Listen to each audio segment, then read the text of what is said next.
A gente tem a alegria e o privilégio de conversar com Jânio de Freitas. Alô, Jânio, boa tarde. Um abraço para Boa você, tarde, meu querido. tudo bem? Um abraço para você também, Bob. E para quem Boa se dispõe a tarde, aceitar um abraço meu. E Bob Fernandes, direto dos Mário, boa Pampas. tarde. Boa tarde, meus queridos e minhas queridas que estão também nos assistindo, nos acompanhando, e a vocês dois, amigos. Olha, nós temos muitos assuntos atuais, mas me ocorreu aqui agora o seguinte. Hoje é 25 de agosto. 25 de agosto de 1961, um xará aqui do nosso grande emérito jornalista renunciou à presidência da República, assim como se tivesse, sabe, sei lá, fazendo um ato menor. E aí o presidente do Senado, Auro Soares de Moura Andrade, renúncia, é um ato unilateral, não tem que ser examinado, pronto. Passou o governo para Ranieri Mazzilli. Jânio, como é que você vê essa história do seu xará? Olha, eu não tenho, nunca tive a menor dúvida de que ele pretendeu, num momento errado, fazer uma coisa muito errada, que era uma redução, no mínimo, uma redução do Congresso à insignificância institucional e, provavelmente, mais do que isso, um fechamento do Congresso. Ele estava empolgadíssimo com o Nasser, Do Egito? que era ditador do Egito, né? E integrava um movimento terceiro-mundista, que era uma tentativa de formar um grande bloco, pelo menos com os países mais representativos de cada continente, um grande bloco de países não desenvolvidos ou subdesenvolvidos, para enfrentar a dominação econômica, política dos Estados Unidos, particularmente dos Estados Unidos, mas dos países chamados ocidentais, que são, na verdade, tão ocidentais quanto nós, por exemplo, nós, mas são os representativos do Ocidente. O Jânio Quadros tentou isso de uma maneira errada para obter um resultado errado. E perdeu, porque as coisas não saíram como ele esperava. Curiosa e raramente lembrada é a frase que ele emitiu a caminho do aeroporto, se dirigindo ao secretário dele, José Aparecido de Oliveira. Ele olhava a paisagem de Brasília, olhava, de repente virou para o Aparecido e disse: cidade malsinada esta.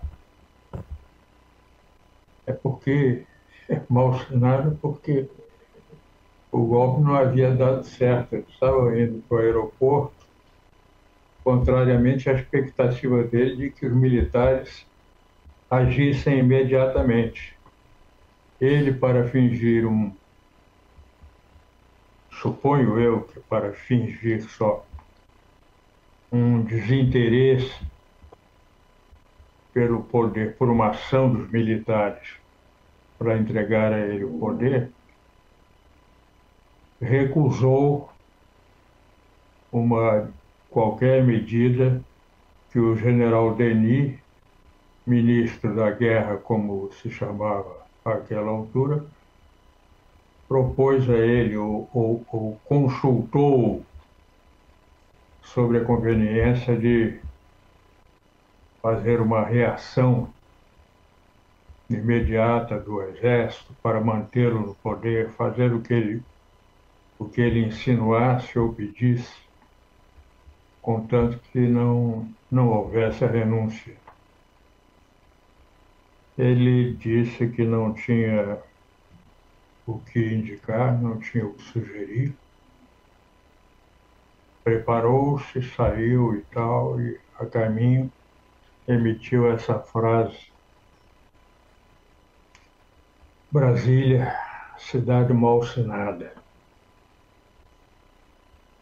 E depois, para muita gente, veio a se confirmar assim, mas não para todos.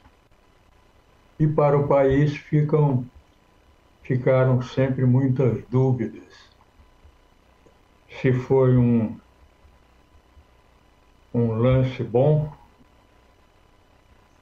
ou se foi um agravamento das condições negativas que prendem o Brasil na retaguarda de tudo, no atraso de tudo. Essa resposta ninguém teve coragem ainda de procurar com franqueza, porque a rebordosa pode ser mais forte e o brasileiro não é muito dado a enfrentar essas coisas, nem num debate educado, quanto mais numa coisa tão suscetível de exaltações. É isso. Pois é, rapaz, essa é uma reflexão extremamente importante. Eu me lembro, inclusive, dele. Tinha um movimento dos países não alinhados, né? Onde entrava o Egito, entrava a Índia. A Índia é Incrível. importantíssima na época porque tinha como primeiro-ministro exatamente o principal ideólogo desse movimento de não alinhamento, desse movimento terceiro-mundista entre os poderes chamado do Ocidente, que na verdade era o grande predomínio americano, e do outro lado o predomínio soviético sobre uma área imensa do planeta, né? Entrando Europa dentro com a Alemanha, Polônia, Hungria, România, Bulgária, e Estônia, Letônia, Lituânia, e a imensa União Soviética. O Nehru, que foi um homem de grande inteligência, de grande saber, convenceu com muita facilidade, porque os argumentos dele eram muito fortes. Muitos dos presidentes da época, inclusive o Tito, Uhum. Tito Iugoslavo, que originalmente integrava o grupo soviético. Era a Iugoslávia comunista, liderada pelo Tito, que antes havia liderado a resistência iugoslava à invasão alemã, ao domínio alemão nazista da Iugoslávia. Então foi um movimento muito promissor, muito mal compreendido, ainda hoje, ainda atualmente, na atualidade. Eu fiz uma breve citação à política externa, como o Jânio chamava, política externa independente, e um sujeito na Folha de São Paulo me deu prontamente uma tascada. Não me citou, por isso eu também não voltei ao assunto, mas mostrou o quanto aquela intenção, aquela tentativa de uma política independente feita pelo Jânio Quadros era importante naquele momento e promissora também, porque os Estados Unidos estavam muito sem resposta para isso.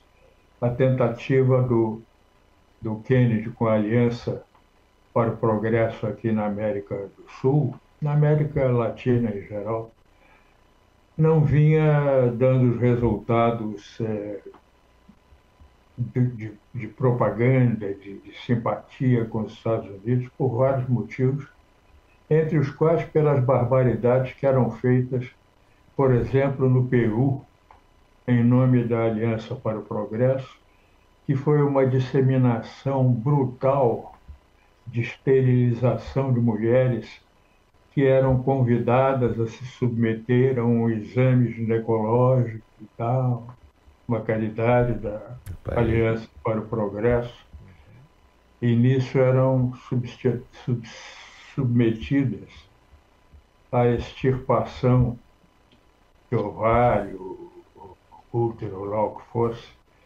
e saíam dali esterilizadas. Há um filme boliviano ou peruano, agora confundo, não sei bem. Se chama O Voo do Condor. Se alguém tiver a oportunidade de ver, é muito bonito. É uma mistura de documentário e acréscimos informativos. É muito bem feito, é um filme pobre, bastante pobre. Não fosse ele da Bolívia ou do Peru daquela época. Mas é muito informativo e é muito bonito.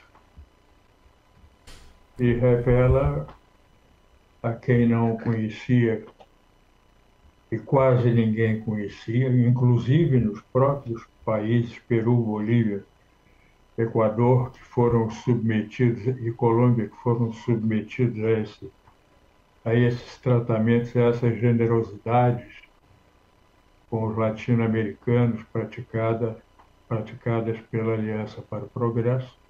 Quem não conheceu isso pode ter uma boa visão do que foi aquela época de disputas entre os dois blocos, com os subdesenvolvidos no meio,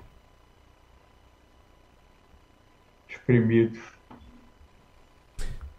Pois é, nós estamos transmitindo através da Metrópole FM, do YouTube da Metrópole e do YouTube, o canal Bob Fernandes. Bob, você vê como isso tudo se liga ao que a gente vive hoje?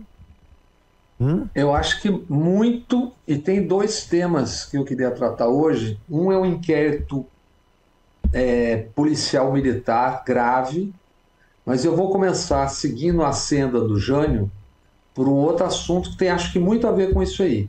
Vocês se lembram que há meses nós falamos aqui da professora doutora da Universidade Federal de Santa Catarina, Camila Feix Vidal, que havia feito aquele estudo sobre como, via Atlas Network e o USAID, que é a Agência Internacional dos Estados Unidos, e seus braços supostamente privados, como é que eles financiaram e como é que estavam atuando nos chamados institutos neoliberais, liberais mundo afora.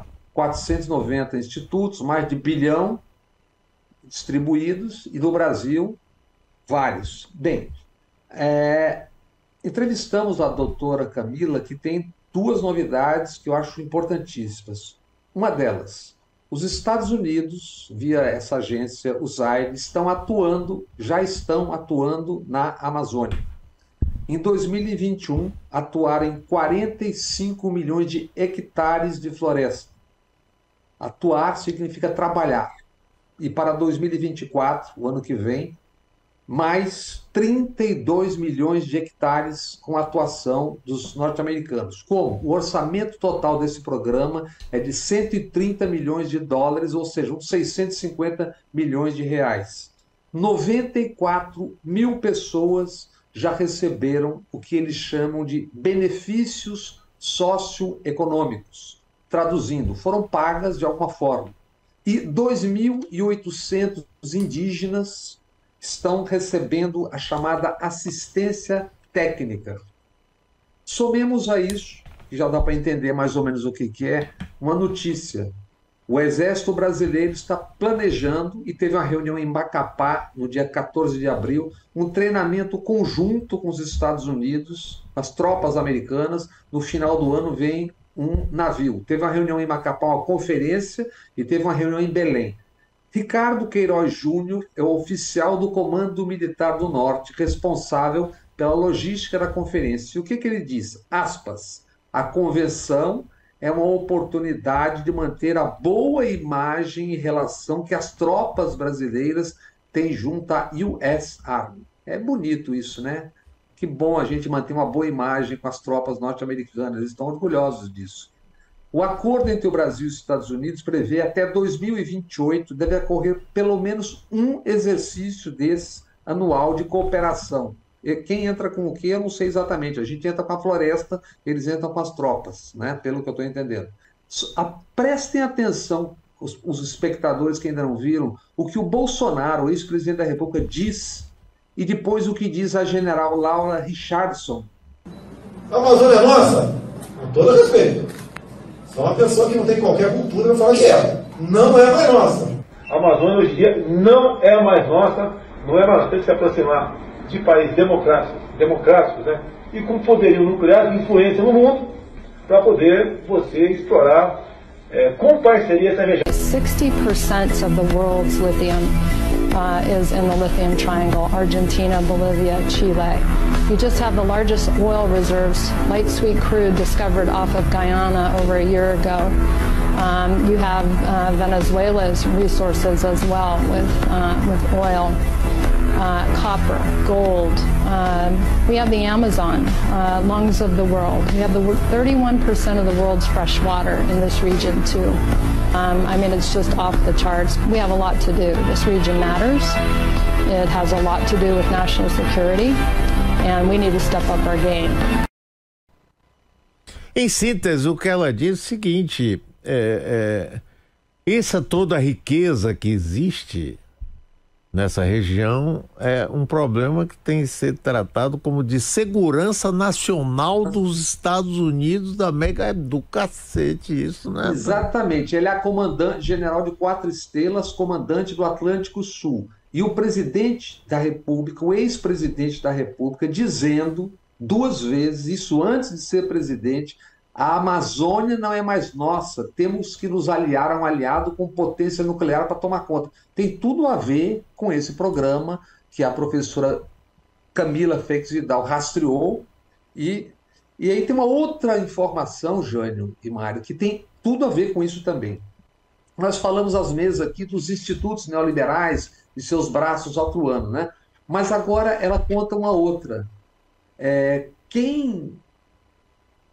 O Alexandre Chaffin, um argentino e norte-americano, comandou durante décadas a Atlas Network, que era a cabeça desses institutos, inclusive os do Brasil, Mises, etc, etc. Agora, ele é só o conselheiro da Atlas Network, porque ele está em uma outra organização chamada Action, que é uma junção de neoliberalismo com religiões cristãs, tudo debaixo de um só guarda-chuva. Há pouco, teve um encontro nos Estados Unidos, o Danilo, acho que tem a foto aí, publicada pelo próprio Alexandre Chaffin, Alejandro Chaffin, no seu Instagram, daqui a pouco ele põe no ar, Danilo. E o homenageado nessa reunião, com a presença de brasileiros, do Alexandre, do Daniel, aí ó, isso é do próprio Alejandro Chaffin, isso aí é o encontro nos Estados Unidos. E lá estavam Deltan Dallagnol, entre outros, um deputado que eu não sei se chama Hatem Reiter, aí, ó, tá? E o homenageado foi Salim Matar, um dos donos da localidade, aí, ó, isso aí nos Estados Unidos, Alejandro Raffo, e o cara que comandava aqueles institutos neoliberais, todos que a gente falou, que tiveram 14 representantes dentro do governo do... Aí, Deltan Dallagnol, 14 representantes dentro do governo escreveram a lei de liberdade econômica do governo, aquela que foi saudada pelo o mercado, tal. O homenageado nesse encontro foi Salim Matar, dono da Localiza, eventualmente está um pouco afastado, tal. Bem, o Salim Matar foi secretário de desburocratização do governo Bolsonaro e depois função semelhante no governo Zema. Ele e os sócios da Localiza doaram 5 milhões para a campanha do Zema, o que significou 28% dos 17 milhões arrecadados. Em troca, suponho, mas não posso afirmar, mas parece que parece ser, as locadoras receberam um benefício que resulta em, para o Estado, prejuízo, segundo o Sinfasfisco, de algo entre 640 e 720 milhões a cada 4 anos. Então, viva o neoliberalismo, e agora nesse pacote com religiões, então, isso é uma coisa, é uma beleza. Tem uma boa notícia depois para tratar sobre isso, mas acho que a gente pode continuar com os nossos assuntos e depois falamos, que é a oportunidade rara que o Brasil tem com o chamado hidrogênio verde, um projeto que está com a diretora do BNDES, Luciana Costa, investimentos na ordem de 3 trilhões e 700 milhões, que é uma oportunidade rara do Brasil escapar de tudo isso, porque o Brasil, entre os países do G20, tem a melhor condição absoluta, total, porque tem 50% da sua energia, da sua matriz renovável, água, vento, luz, sol. A Europa tem 6 meses de inverno sem nada disso, e os Estados Unidos já saiu na frente com 600 bilhões no começo do governo, dados pelo Biden, e mais 1 trilhão a caminho. Então, isso é um outro assunto. Tratemos das gravidades, depois a gente pode falar da boa notícia. Muito bem, Jânio, o seu artigo hoje no Poder 360, você fala, em primeiro lugar, aqui sobre a reunião que houve no Palácio da Alvorada, não do Planalto, de Lula com o ministro da Defesa e os ministros militares. Eu queria que você falasse mais para a gente sobre isso.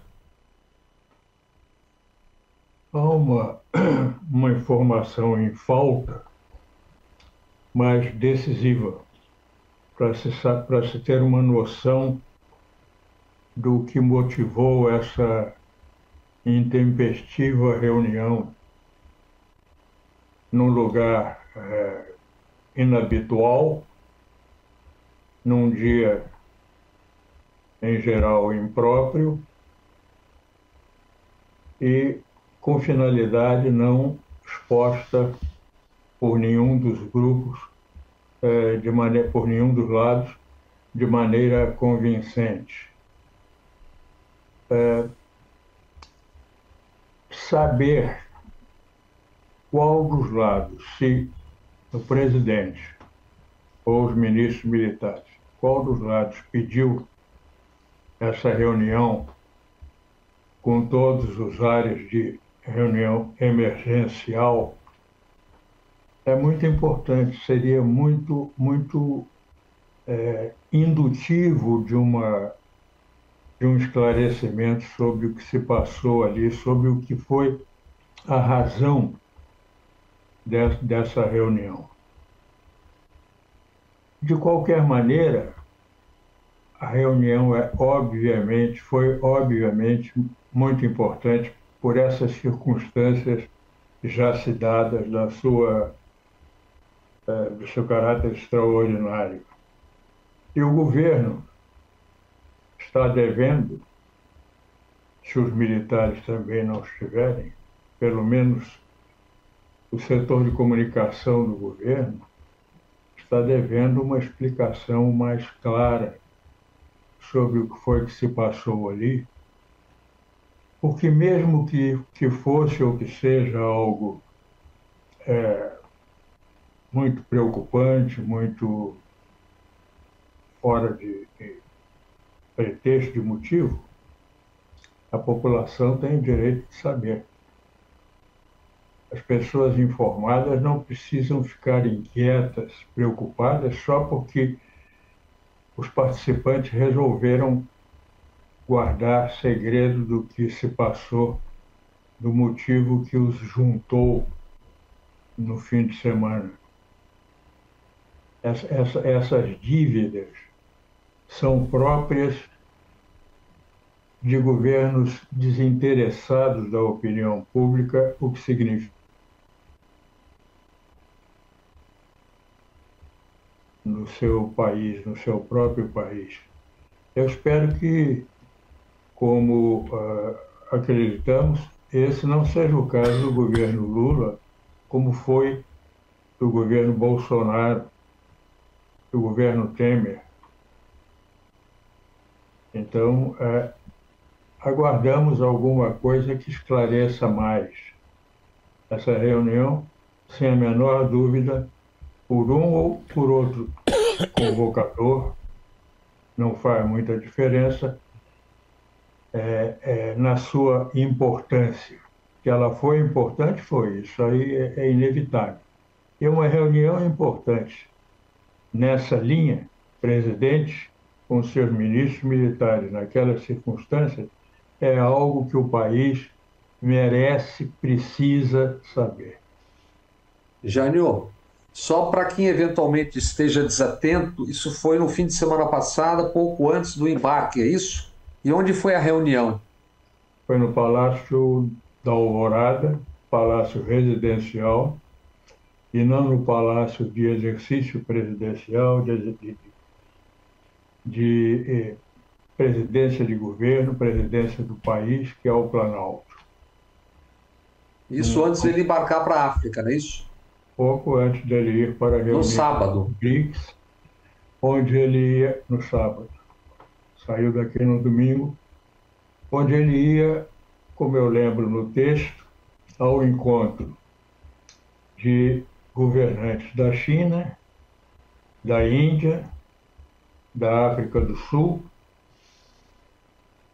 que são praticantes de políticas, todos eles, não aceitas pelas teorias geopolíticas do Exército Brasileiro e ideológicas do Exército Brasileiro, porque não são políticas ocidentalistas, não são políticas americanófilas, não são políticas que sigam a tradição imposta aos países subdesenvolvidos do chamado Ocidente, sobretudo Sul.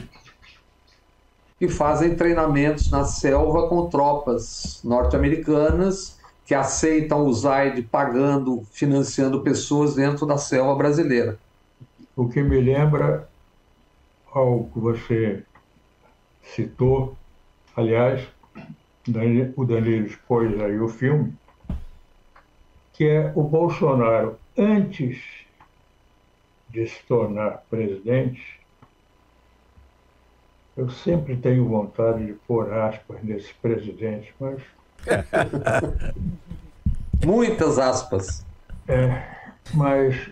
Enfim, antes de se tornar ocupante do Planalto e do Alvorada, ele fez aquela afirmação de que a Amazônia não é mais do Brasil e que precisamos de uma aliança com um país de poder nuclear para enfrentar essa situação e retornar a Amazônia ao seu legítimo dono.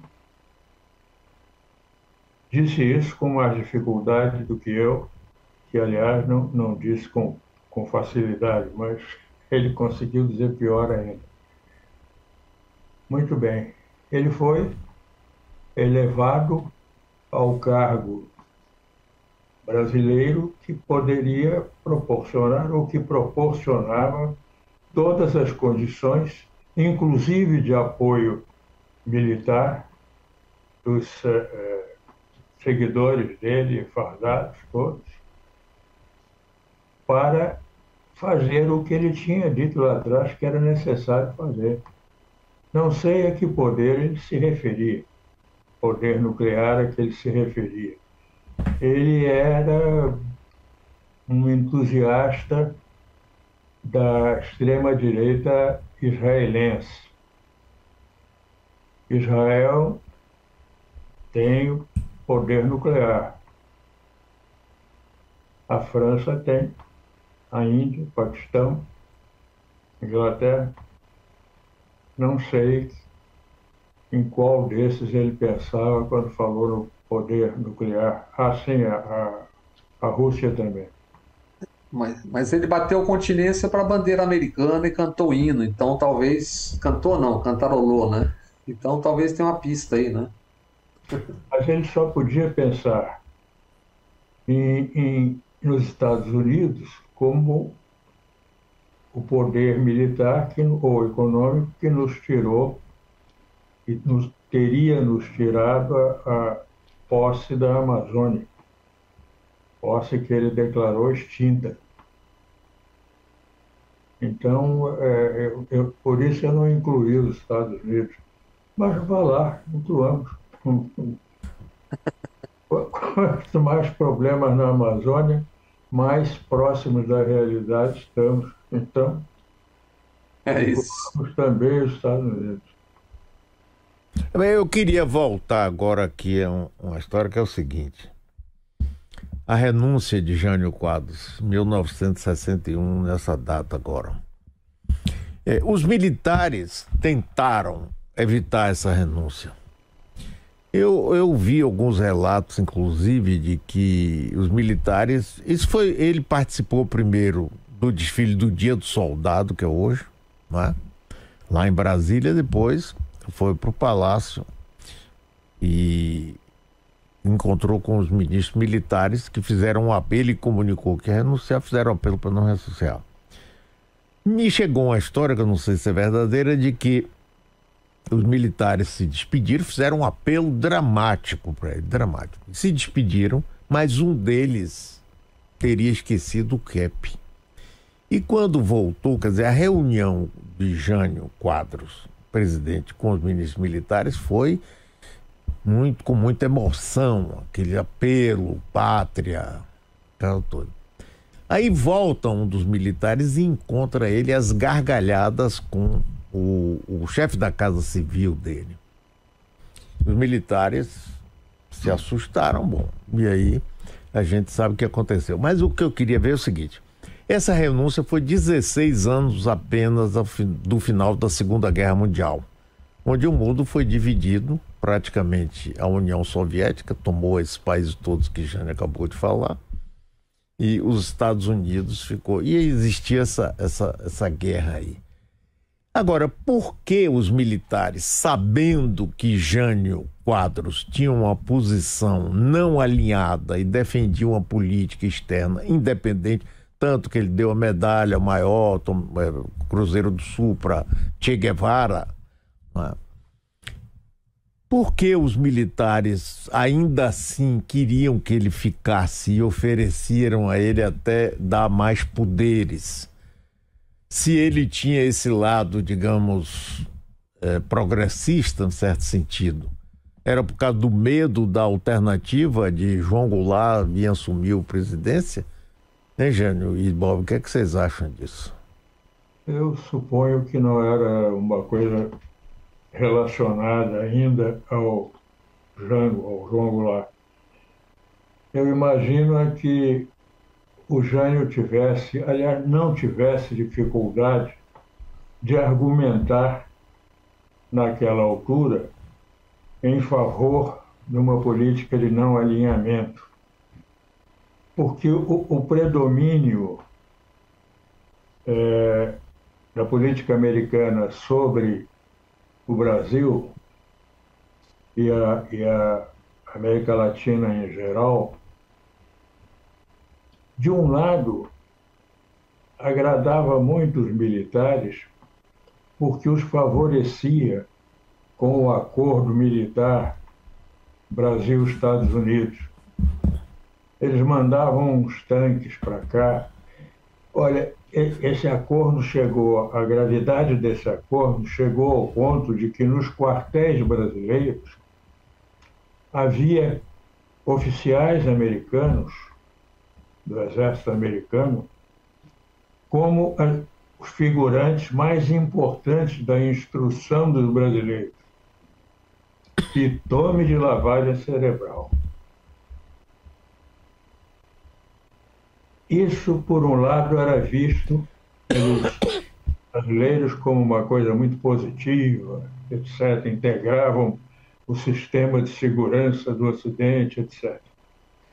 Mas, por outro, era muito facilmente perceptível o bloqueio às práticas de soberania econômica, política, intelectual no Brasil, por força de políticas que, em outras atividades, correspondiam ao que se passava na área militar.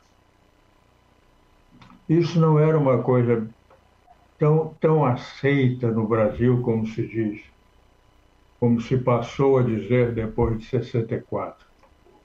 Não era de maneira nenhuma, e foi exatamente essa restrição que casava muito bem com as políticas do Jânio Quadros. Foi essa restrição, essa reserva em relação às relações com os Estados Unidos, que permitiu todo aquele movimento que ganhou o caráter social profundo praticado nos anos de 62, um pouco, 63, muito até o final de março de 64. Movimento que obteve, pelas mesmas razões de restrição ao tipo de relações mantido entre Estados Unidos e Brasil, esse movimento, que se pode chamar de um movimento de agitação ou no mínimo, de ebulição nacional, de caráter nacional, porque foi realmente uma coisa ainda não devidamente levantada e exposta pelo Brasil todo. E não foi só de caráter político. O Brasil viveu um momento de alta criatividade, de alta atividade, de otimismo, de esperança, que vinham do governo Juscelino com o plano de metas, de construção de hidrelétricas, estradas, Brasil Amazônia, Brasil Manaus, Brasília, Belém, Brasília mesmo, né? Então, era todo um contexto muito favorável à fertilização de reservas aos Estados Unidos, a política, a submissão, a sujeição do Brasil na época, e favoráveis, portanto, à ideia personificada no Jânio, com circunflexo, que eu não tenho. Essa é ótima. E de repente posta sob ameaça com a saída dele.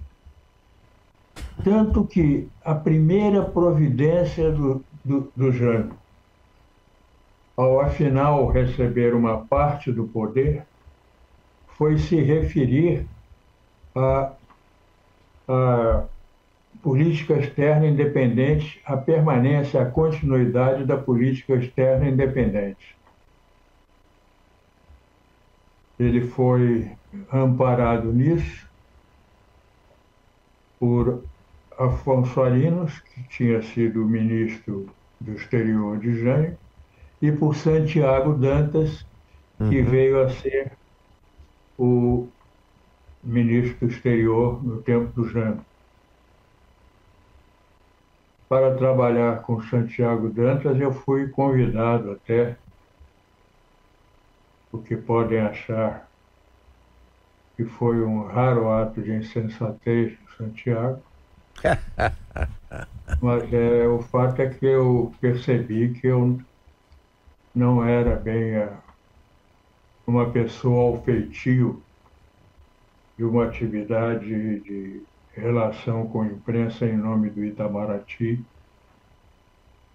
e foi designado então o embaixador Dário Castro Alves para o lugar,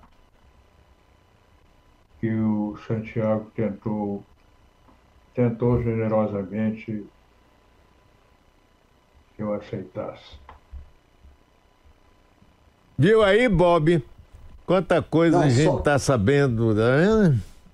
Pois é, e o que é história, né? Eu estava falando do acordo USAID na Amazônia e eu me lembrei do escândalo MEC-USAID, que foi como os norte-americanos impuseram na ditadura um acordo que arrebentou o ensino público brasileiro, virou um escândalo à época, o Jânio deve se lembrar muito bem disso. O mesmo USAID, que agora está na Amazônia, lá ajudando os nossos indígenas e ocupando assistência técnica na floresta. Você se lembra quem foi o agente pelo lado do Brasil desse acordo fulminante, desse acordo? Diga,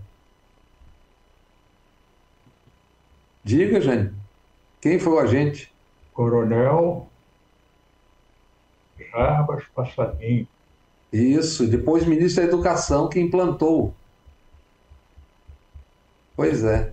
Passarinhos dispensavam passarinhos legítimos, autênticos, dispensavam essa invocação da espécie. Olha, nós estamos falando de temas... Não foi por generosidade, não. Nós estamos falando de temas de lá de trás, e olha o que era outra notícia que eu não sei se está na hora já da gente falar, o Mário. Vamos. Que eu queria, que é o seguinte: na quarta-feira, o único militar brasileiro que publicamente se sabe, o único militar das Forças Armadas que no Brasil se sabe publicamente que votou na chapa Lula-Alckmin, Coronel Marcelo Pimentel, na reserva. Na quarta-feira ele estava no hospital, nasceu a neta, algum problema, estava no hospital no Recife, onde ele mora, e foi intimado para responder ao inquérito policial militar pelo Ministério Público Militar. Quer dizer, a gente está vendo tudo isso, está vendo a CPI, e a maior ameaça de punição que nós estamos assistindo até agora é da única pessoa se sabe que tomou posições nesses 4 anos. Esse coronel já recebeu nos últimos 5 anos 5 processos administrativos do Exército. E o que esse coronel dizia? O que ele disse numa reunião na Universidade Federal de Pernambuco, o ano passado, retrasado?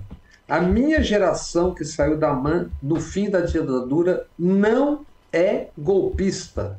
O que ele disse o tempo todo? Que ele não acreditava que haveria um golpe e que isso era, na verdade, um ensaio para, no final, negociar poder. E ele criticou abertamente o tempo todo no Twitter, e por isso, esse processo, os generais que usavam suas posições, suas patentes hierárquicas, o que é impeditivo segundo o Estatuto Militar. E ele dizia o tempo todo que não aconteceria golpe nenhum, e o tempo todo combateu no Twitter. Pois bem, esse único militar que se posicionou em entrevistas, nós entrevistamos 2 vezes, um aqui no canal, outro também na TVE, ele está a caminho de ser punido. É uma representação com generais, etc. e tal. Ele vai ter que depor no dia 31 de agosto, agora no Recife, por crimes de ataque à honra e insubordinação. Eu conversei com o André Matheus, o Matheus, que é o advogado dele, ontem à noite. Agora eu pergunto o seguinte: ataques à honra, etc. Vamos lembrar algumas coisas aqui. O general, então, chefe do GSI, eleito o presidente da República, Lula, disse esse cachaceiro, referindo-se a Lula, infelizmente não está doente. Tem algum processo administrativo ou IPM contra ele? Não, cachaceiro. Isso mesmo. Você tirou uma. Infelizmente é mentira. Não. Quantas vezes o clube militar atacou em notas políticos e Lula, etc. Paulo Chagas, general, reserva, quando, em outubro de 2019, ele cita, aspas, no Twitter, alguns bilhões para o casamento de Bolsonaro com o presidente do Congresso e da Câmara, e pergunta se, aspas, inclui também leniência com corrupção e crimes correlatos. Algum processo contra o general Paulo César, algum inquérito? Não. Quando Vilas Boas pressionou o Supremo Tribunal num Twitter, e obviamente ele era o comandante do Exército e não teve nenhum inquérito nem nada, o general mesmo, Paulo Chagas, escreveu: tenho a espada ao lado, a sela equipada, o cavalo trabalhado e aguardo suas ordens. Ordens para quê? E o general Girão, que se elegeria usando indevidamente o título de general, agora deputado, segue deputado, escreveu também no Twitter: sua tropa da reserva está pronta, vamos recolocar o Brasil no rumo certo. E referindo-se, inclusive, ao Supremo Tribunal, disse que não ousem desobedecer as leis, porque quem estava tomando a medida era o Supremo Tribunal. Com presepadas como essa, ele foi deputado, eleito deputado e é deputado. Teve algum inquérito, teve alguma punição, teve alguma coisa? Nada. O general Alão, o ano passado, no comando da 10ª Região Militar no Ceará, que era comandado pelo Richard Rodrigues, no comando todo, que foi o secretário de Segurança do Rio na intervenção em 2018, disse que, num discurso na frente dos oficiais, que tem vídeo, não cumpriria ordens de outros poderes em sentido contrário à manutenção dos manifestantes na porta do quartel, não seriam cumpridas. Toda manifestação ordeira e pacífica, ela é justa, não interessa o que ela pede, ela é justa. E eu tenho a responsabilidade como comandante de trabalhar para que quem vai à frente da 10ª Região Militar seja protegido, ainda que existam ordens de outros poderes no caminho contrário. Teve algum inquérito, teve alguma coisa? Não. É isso. Marcelo Pimentel estava se vocalizando o que pensa com base numa lei de autoria do Itamar Franco, Lei 7.524, que garante ao militar da reserva o direito à liberdade de expressão e livre manifestação de pensamento, desde que não revele segredos militares e de segurança nacional. Então, acho que é isso. Por enquanto, a única perspectiva de punição clara e encaminhada que se saiba pelo Ministério Público Militar, que é uma extensão, evidentemente, das Forças Armadas, é contra a única pessoa que, nesses 4 anos, disse: isso está errado. Vocês estão desmoralizando o Exército, estão desmoralizando as Forças Armadas. É isso. Veremos no que vai dar. Pois é, Jânio, a gente sempre fica com essa sombra, assim, uma nuvem carregada. Forças Armadas, Exército, o que vão fazer? Estão perdendo popularidade, estão sendo ridicularizadas, perdendo a confiança e, ao mesmo tempo, fica aquela ameaça. Essa história, por exemplo, dessa reunião feita pelo presidente Lula no Palácio Residencial, na véspera ou no dia de viajar para o exterior, e a gente não sabe por quê. Sim, por quê? Será que a gente tem que viver a vida toda com essa ameaça, aquela nuvem carregada que a gente não sabe se vai cair, não vai cair? O que você acha disso? Ô Jânio, tem uma informação de hoje também, né? O coronel André Luiz Costa Cruz foi afastado do GSI porque ele era de grupos bolsonaristas e foi detectado. Então, o que esquenta mais ainda a disputa que está havendo dentro do Palácio com aquela situação híbrida de GSI convivendo com Polícia Federal. É só mais uma cereja nesse bolo e nesse esquentamento todo aí. Esse caso de GSI e Polícia Federal não tem uma gravidade extrema, mas é importante, primeiro porque é grave, embora não extremadamente, e segundo porque ele mostra no que dão as tentativas de composição com elementos estranhos. É a famosa soma de abóbora com banana. Não dá, não adianta, não vai dar certo.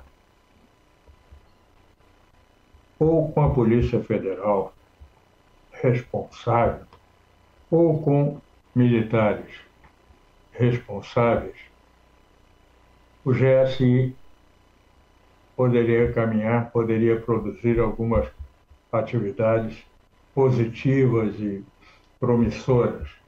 Nessa mistura, não há responsável. A facilidade com que um ali pode responsabilizar o outro invalida a eficácia do GSI. Então, é fundamental, para o que o Mário pergunta, que se acabe essa coisa de sempre estarmos compondo, sempre estarmos procurando soluções intermediárias. O meio é o mais correto, o meio é o ideal. Não é não, é mentira. A clareza, a firmeza numa dada posição, numa dada ideia, você pode, inclusive, mudar a sua ideia, mas com clareza e defendê-la com clareza e estar no lado correto, no lado correspondente à sua ideia. Esse imbróglio que se faz no Brasil, sem exclusão de governo algum, é retardatário e retarda o Brasil cada vez mais. Estamos sempre pendurados na tentativa de construir uma democracia, pelo menos razoável, parcial, mas razoável, e no medo de que essa tentativa esboroe, não por si, mas por força dos inimigos tradicionais da democracia, que não lhes convém, porque restringe as suas atividades aos limites físicos e constitucionais da profissão militar ou da profissão empresarial, do livre empreendimento, etc. Todos esses que conquistam alguma forma de possível poder, querem no Brasil apropriar-se de poderes que não são os seus.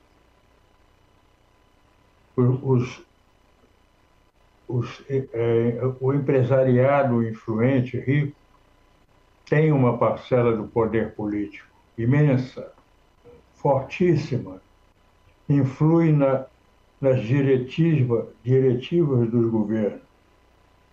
O poder militar, o mesmo. É evidente que não vai dar certo, porque há o poder político fazendo a mesma coisa, o poder empresarial fazendo a mesma coisa e o poder militar fazendo a mesma coisa. O poder econômico, que eu chamei restritivamente de poder empresarial, mas o poder econômico, o poder militar e o poder governamental buscam a mesma coisa.